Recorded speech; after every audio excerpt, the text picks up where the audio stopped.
Turkey said it has fulfilled its responsibilities in Syria's Idlib region and warned it would take necessary steps if diplomatic efforts with Russia fail, amid a continuing Syrian government offensive on the last rebel-held region in the country. Ankara, which backs several Syrian rebel groups, and Moscow, which supports the Syrian government, agreed in September 2018 to set up a de-escalation zone in opposition-controlled northwestern Syria. Under the 2018 deal, Turkey has 12 observation posts in Idlib, with some of them now being in Syrian government-controlled territory following gains by Damascus. Turkey's Vice President Fuat Oktay on Saturday insisted Ankara had enforced its side of the agreement. Observation posts were set up and the regime had to stay outside of this area. Russia and Iran were to ensure the regime stayed outside. Turkey had responsibilities too. Turkey fulfilled these, Oktay told the NTV broadcaster. Undertaking an extremely risky and difficult duty, Turkey took real initiative to stop the bloodshed of civilians, to prevent a new migration wave and to ensure it did not become a terror nest.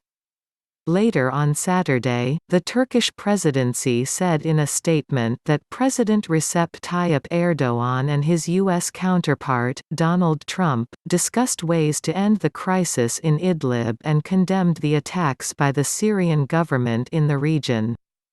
Stressing that the regime's most recent attacks are unacceptable, the president and Trump exchanged views on ways to end the crisis in Idlib without further delay, the presidency said in a statement after the two leaders spoke on the phone.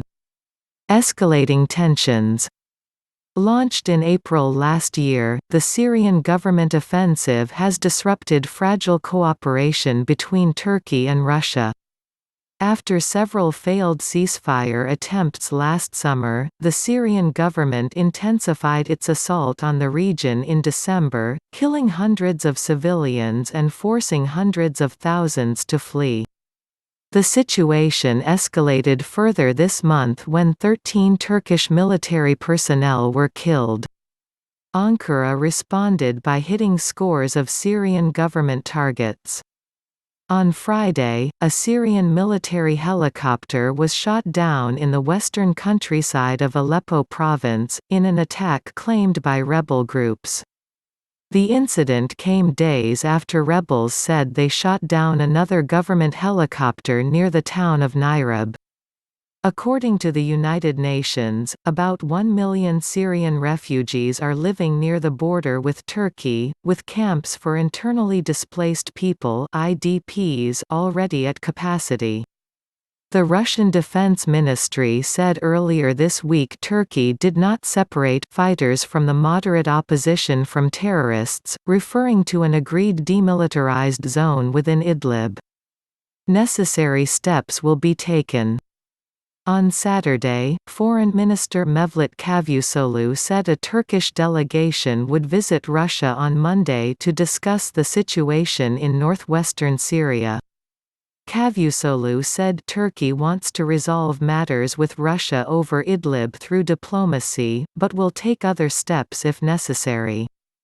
If it won't work through diplomatic channels, we will take the necessary steps, Cavusoglu told reporters at the Munich Security Conference, adding that he would meet Russian Foreign Minister Sergei Lavrov later on Saturday. Ankara says it wants to stop the Syrian government's aggression in a bid to stop the deaths of civilians and to prevent a wave of refugees fleeing to Turkey. Turkey is already home to more than 3.6 million Syrian refugees.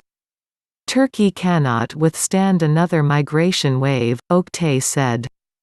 Turkish President Recep Tayyip Erdoğan warned the Syrian government to withdraw from Turkish manned posts by the end of February, otherwise Ankara will take matters into its own hands.